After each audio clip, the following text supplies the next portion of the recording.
A behavior of wire under continuously increasing load. External load is applied to a wire. The load is gradually increased step by step. The graph of stress versus strain is plotted as shown in the figure. The horizontal axis is taken as the strain axis and the vertical axis is taken as the stress axis. The point E in the graph is called elastic limit. The point Y is called yield point. The point B is called breaking point. The point S is called set point and the point D is called ultimate stress.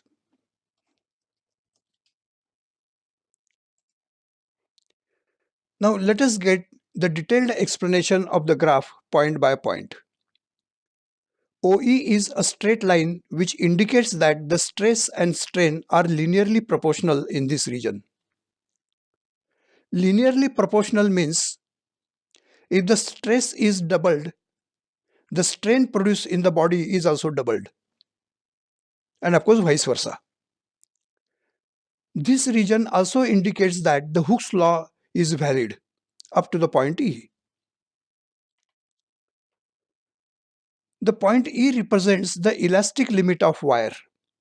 Up to this point, the wire does not get permanent elongation. In fact, the wire regains its original length after release of the load. The EE' portion is curved towards strain axis. This indicates that for a given stress, the wire produces more strain.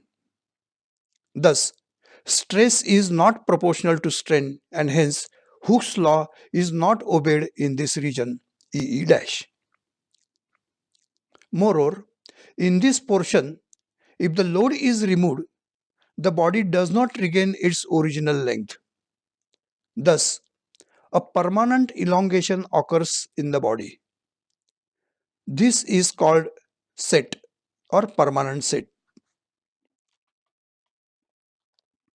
After permanent set, if the load is again applied to the wire, the stress becomes proportional to the strain along a new line SE', indicating that the Hooke's law is valid in this portion. Some portion after the point Y is almost parallel to the strain axis.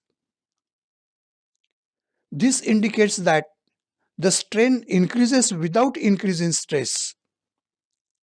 Therefore, this shows as if the wire flows in this portion. This is called plastic flow. The point Y at which this flow begins is called the yield point. During the plastic flow, the wire becomes thin and thin. Some weak, also called neck points, are formed in the wire. The wire breaks at the weakest point. The maximum stress up to which wire can be loaded or wire can bear is called as breaking stress. This corresponds to the point B in the graph. The maximum stress at which wire breaks is called breaking stress.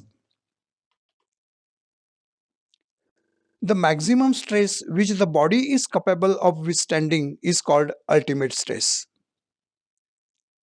The ultimate stress is defined as the ratio of maximum load that the wire is capable of withstanding to its original cross-sectional area.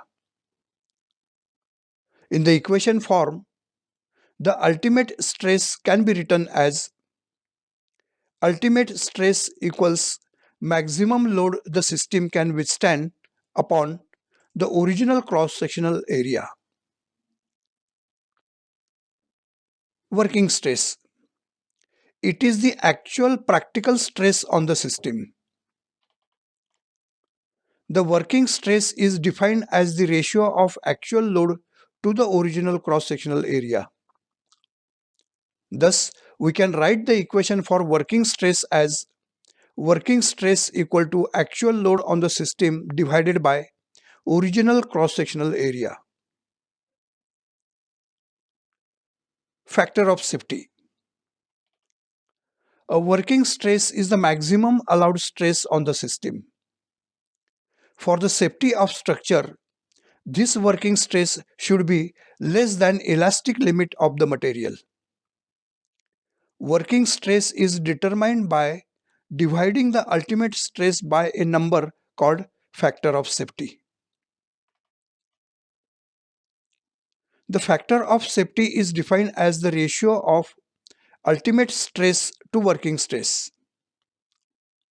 In the equation form, it can be written as factor of safety equal to ultimate stress upon working stress. Factor of safety can also be defined as the ratio of maximum load that the structure can bear to the actual load on the structure. For example, the weighing balance used in grocery shop has a message only for 5 kg. This does not mean that it will break down if the load slightly more than 5 kg is put into the balance. In fact, the design of the weighing balance may allow maximum weight of 10 kg, but keeping this larger factor of safety allows the shopkeeper to weigh load up to 5 kg, and even by mistake if little more weight is put into the balance, damage to the balance is avoided.